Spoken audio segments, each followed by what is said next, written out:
kolmikymppiset pispalaiset naapurukset toivovat löytävänsä molemmat tahoillaan kumppani, jonka kanssa.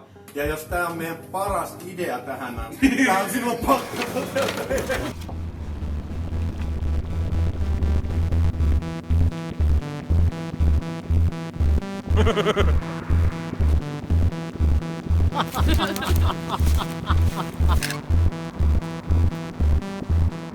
Kaksi viestiä. Koko Pispala on kiinnostunut susta ja sun naapurista.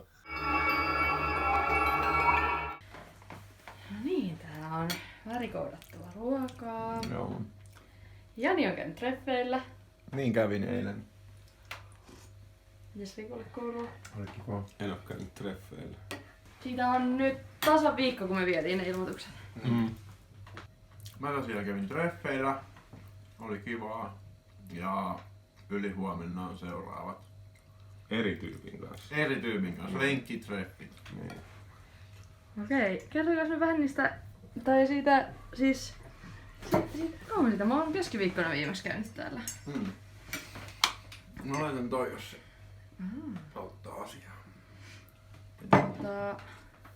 Eli siis, onko teille soitettu vai viestiä vai mitä on tapahtunut? No mä sain silloin sen ihan kuvaviestin, missä hän oli kuvannut itseään sen meidän ilmoituksen vieressä ja sen hänet näin eilen. Ja tää toinen tyyppi sit soitti, Joo, jonka mä näen ylihuomenna. okei. Tuosta tulee noin Pispalan treffikeisari. Sanoitko, että sä et oo saanut yhtään yhteydenottoja? Sehän on vale. Minä tiedän sen valheeksi. No oon mä saanut joo, mutta kun ei ne ole ollut treffipyyntöjä. Sitä mua ei kukaan sillä lailla oikeesti lähestynyt. Että yksi ihminen on halunnut ilmaista tän, että koko Pispala tykkää meistä. Missä se koko Pispala on? Miksei koko Pispala ota yhteyttä? Mutta tää on hyvin erikoista, harhaanjohtavaa markkinointia. Kerros nyt Jani vähän treffeistä. Mitäs? Mä oon tästä tehnyt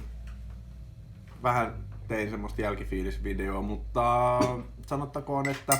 Ei mitään fiiliksiä, vaan kerro mitä tapahtui. Mitä tapahtui? Okei, ihan konkreettisesti mitä tapahtui. Me nähtiin siinä meidän ilmoituksen luona Pyynikin näkötornilla, joka oli tosi outoa postailla siinä oman ilmoituksen edessä. Mutta mä olin joku 5 minsaa siinä ja sitten se tuli. Tuliko se myöhässä? Näin, ei kun mä olin ajoissa.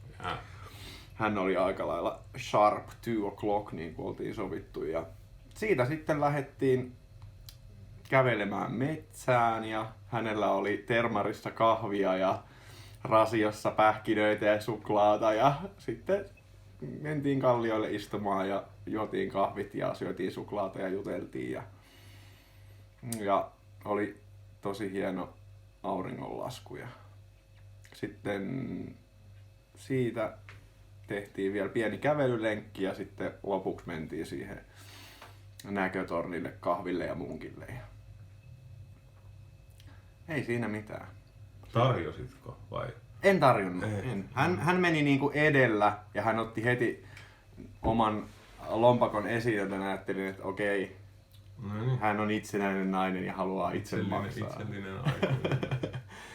Joten ei siinä. Mut joo. Varmaan tavataan uudestaankin, mutta mun niin kun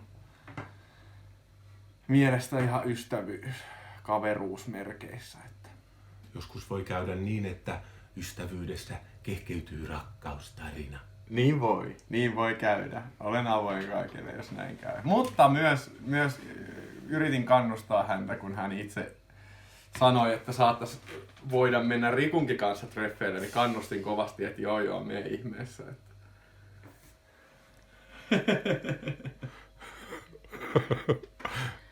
Miltä se tuntuu susta? Mitä vittua, mä saan jotain jämiä vaan. Mitä tää?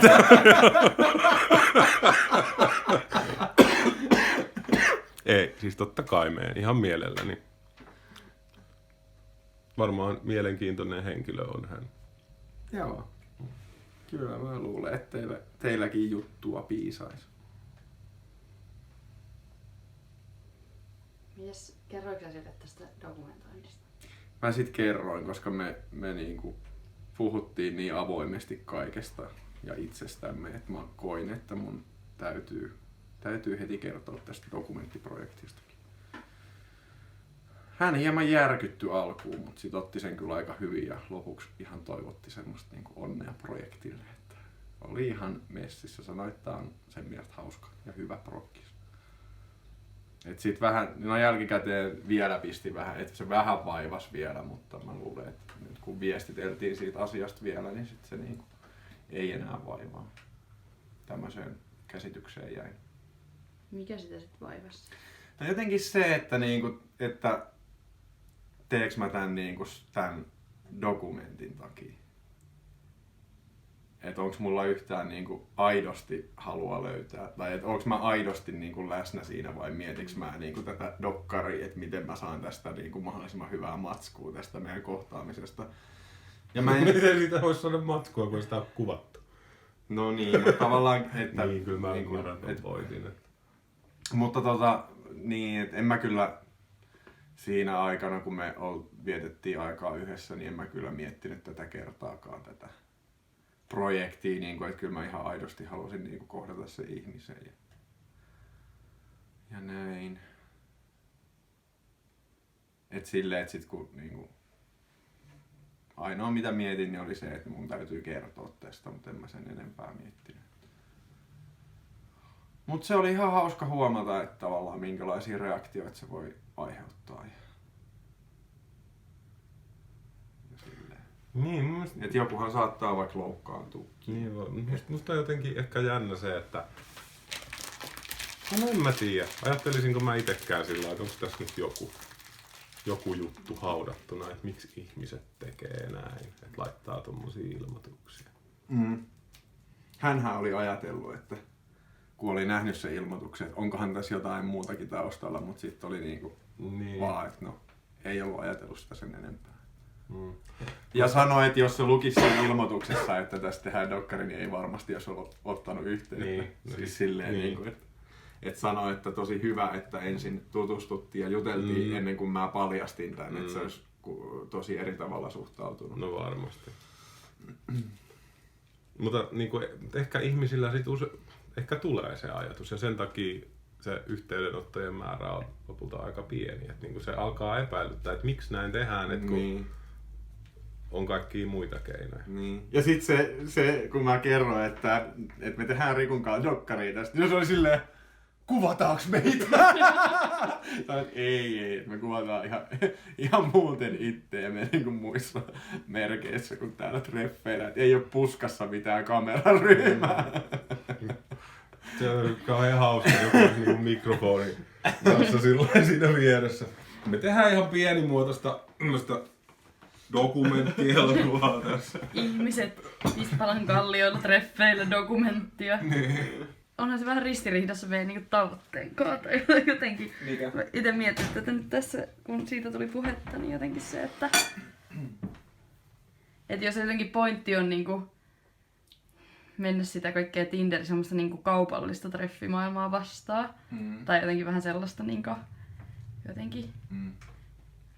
No, niin eihän tää nyt oo yhtään, tai että jos me tehdään tästä kuitenkin sisältöä, että ei oo vaan niinku, tai tiedätkö? Mä näen ihan, että ei tää kyllä liity siihen mitenkään. Että tavallaan mä näen tämän projektin sellaisena, että on sitä nopeata deittikulttuuria ja semmoista niinku jollain tavalla pinnallista deittikulttuuria vastaan. Meidän ilmoituksessa on kuvat. Niin on, mutta ne on hyvin epäselvät. Että toikin sanoi toi ihminen, kenen kanssa olin dateja, että hauskaa, kun ne on aika epäselvät ne kuvat silleen, että se niinku ymmärsi tämän, kun mä sanoin, että vähän tällaista Tinderin vasta iskua, niin sanoin, että se on kyllä hyvä. Sitten mä näen tämän dokumentoinnin niinku tavallaan irrallisena projektina. Nämä on kaksi eri projektia vähän niinku, vaikka nämä yhdistyykin. Niin mulla on ehkä vähän sama muuten, että niinku että hyvä idea, joka on ideana hyvä ja toteuttamisen arvoinen, mutta sitten se voi myös niinku dokumentoida Niin, koska idea on niin hyvä, niin se pitää dokumentoida. Niin, vähän niin sillä niin että... Niin. Ja se dokumentointi tuo enemmän, niin kuin, tai tuntuu, että tämä tuo enemmän sitä ilmiöä niin kuin, tämän kaiken ympärillä niin kuin, esille. Tai jotenkin, että mistä me ollaan paljon puhuttu, niin on niin kuin, että no toki sitä ilmoitustakin väännettiin ihan vitun pitkään, mutta siis silleen, että enemmän se, että miksi maailma on tällainen ja kaikkea niin kuin, tämän deittikulttuurin ympärillä, niin sehän... Että eihän semmoista voi niinku... Tai sehän olisi tosi tylsää dokumentoida ilman sitä jotain niinku koukkua siihen. Joku keskustelupaneeli aiheesta, niin mitä vittua. Siis muuten se olisi niinku meidän keskustelua sillai ilman mitään juonta. En mä tiedä, onhan tässä nyt sillain niinku juoni, joka on täysin määrittelemätön. Niin minkälainen tarina tää on, et en nyt vieläkään tiedä. No ei, tää on niin aika monta viikkoa tässä nyt tehty, niin ei tää ole sillain selkiytynyt, että mihin tää menee oikeesti. Et kyllä tossa niin viime viikolla on ollut just itellä sitä, että mitä jos kukaan ei ihan oikeesti vaan ota yhteyttä. Et tulee aika niinku, tulee huonoa sisältöä siitä, että se mitä me koitetaan tehdä, niin se ei vaan toteudu siis sillain jotenkin. Et sitä niinku hetkittäin ajattelee sitä kautta, mutta nythän taas tää on mennyt eri tavalla, mikä on hyvä. Kyllä musta tuntuu niin kuin nämä pari tyyppiä, kenen kanssa mä oon nyt ollut yhteyksissä, niin ne on niin kuin jotenkin tajunnut sen, että tästä välittyy semmoinen huumori kuitenkin ja sitten semmoinen niin kuin hyvä fiilis ja niin kuin sellainen ilon kautta tehdään. Kyllä se välittyy siitä ilmoituksestakin. Jotenkin vaikka siinä mullakin on aika semmosia asioita lueteltuna, mitkä joku voisi ottaa vakavasti, niin ei niitä kuitenkaan oteta niin vakavasti. Silleen, että ymmärretään, että tässä on niinku... on se vähän tämmönen läppä. Niin. Aika paljonkin. Lyödä jotain treffi-ilmoituksia puhelintolppiin ja kaupan seinälle. No, se on ihan älytöntä. Ootteko te kävellyt niiden ohi? Joo, on. Ja lähestulkoon kaikista on hävinnyt numeroita.